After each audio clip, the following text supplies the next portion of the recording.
Nous sommes au Chouk Asitonaï, le Rungis israélien, ou encore le ventre de Jérusalem, comme on l'appelle. C'est à partir d'ici que sont approvisionnés tous les commerces d'alimentation de la capitale israélienne. On y observe le va-et-vient des camions de livraison, les palettes impressionnantes qui s'accumulent.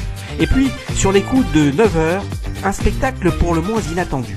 Je suis en train de trier ce qui était invendu et ce qui allait passer à la poubelle. Bien sûr, je suis complètement bénévole. J'ai la chance d'être encore en bonne santé, à la retraite, et donc j'ai le temps. Je crois que les commerçants n'ont pas suffisamment de personnel pour trier ce qui est encore bon et ce que l'on peut vendre. Là, on a reçu par exemple ce matin des tas de caisses de courgettes. Finalement, elles étaient presque toutes bonnes, donc c'est dommage de jeter parce qu'on peut encore faire beaucoup de nourriture avec ça. Le gaspillage, un véritable fléau. En Israël, c'est plus de 20 milliards de shekels qui sont passés à la poubelle en 2019. C'est 1,5% du produit national brut, alors que la moitié est encore consommable. Cela représente 3300 shekels de gaspillage par foyer pour une année, ce qui hisse Israël au triste record mondial. Comment comprendre ce phénomène dans l'État juif alors que la Torah elle-même exprime une lutte contre le gaspillage? Le Baal Tashrit, comme on l'appelle. Alors l'origine de l'interdit de Baal Tashrit, c'est la paracha de Shoftim. C'est dans un contexte militaire. Il s'agit donc de soldats qui vont assiéger une ville. Et la Torah nous dit, tu ne vas pas détruire les arbres. Il s'agit d'arbres fruitiers. Et on va voir dans le Talmud et chez les décisionnaires qu'ils vont étendre cet interdit à la destruction et au gaspillage en général d'animaux, d'objets, de vêtements et de tout élément donc, duquel on tire un profit, un bénéfice. L'interdiction de Baal Tashrit ne se limite pas donc au contexte militaire qui est présenté par la Torah, mais ça s'étend à toutes sortes de destructions et de gaspillage, et donc ça concerne aussi évidemment les foyers. Quand on se sert trop d'un plat ou lorsqu'on présente trop de nourriture, on sait qu'elle ne va pas être mangée. Il y a un gaspillage, et c'est une interdiction qui peut le relever même de la Torah. השינוי מתחיל ביכולת של כל אחד מאיתנו להתנהל אחרת. אנחנו במצילות המזון מאוד מאמינים ביכולת שלנו כאזרחים אישיים וכקהילה לתת פתרונות לתופעה הזאת של בזבוז המזון. זה יכול להיות עצם זה שאנחנו פועלים ביחד בקבוצות, במשמרות של למיין סחורה ולהוציא את הדברים הטובים שנוכל להעביר אותם הלאה. זה יכול להיות הבישול המשותף במטבח שדרכו אנחנו מצליחים להפיק הרבה אוכל יפה ומשמעותי לאירועים וגם לתוך הקהילה שלנו ולשימושים השונים. יש לנו צוות של מתנדבים שמצילים את האוכל, וכאן אנחנו משתמשים בזה, ואנחנו יכולים להפוך את האוכל במקום להיות באשפה לאוכל שמאוד טעים ומאוד בריא.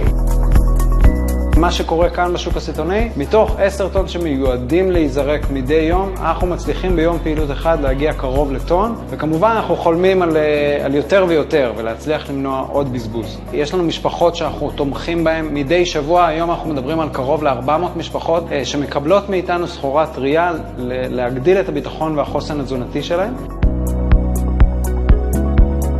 התרבות של השפע, התרבות של האוכל היא, אנחנו מאוד אוהבים אוכל, אוהבים לפתוח שולחן בארץ, אבל זה גם מתגלם בלא מעט בזבוז.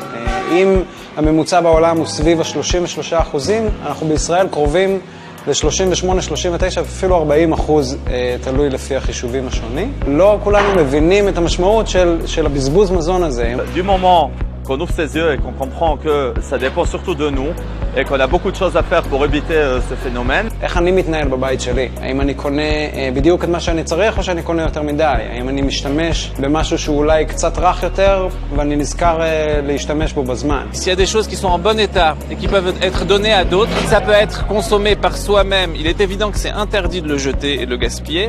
Récupérer quand on va au restaurant ce qui reste, même si c'est du pain qu'on a reçu avec une salade qu'on a commandée dans un café, demander d'emballer ce qui reste. Quand on fait un Shabbat Ratan, réfléchir d'avance qu'est-ce qu'on va faire avec la nourriture qui reste. Amener des boîtes, proposer aux gens de prendre.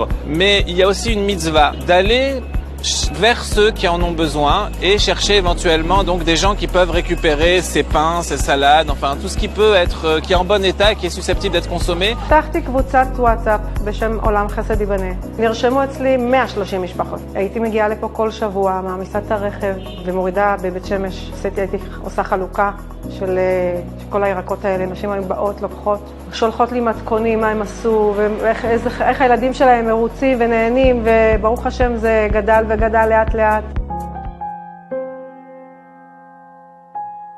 Mais en tout cas, il y a une grande mitzvah qui consiste à se dévouer, et ça prend du temps, ça prend de l'énergie. On n'est pas rétribué et on doit aller se fatiguer, aller sur place. Dans le gain de mon fils, tous les jours, je récupère les boîtes qui n'ont pas été entamées. Je les donne moi-même à une association qui les redistribue aux familles.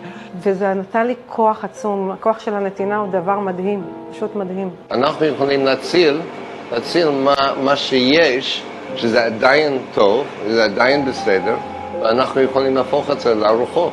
ואנחנו רוצים להגיד, לא רק במטבח הזה, לאנשים בכל ישראל, בכל העולם יכולים לעשות את זה במקום לזרוק. C'est une mitzvah de le faire, c'est une mitzvah de le soutenir, et ça apporte une bracha pour l'économie et pour la parnassa en général.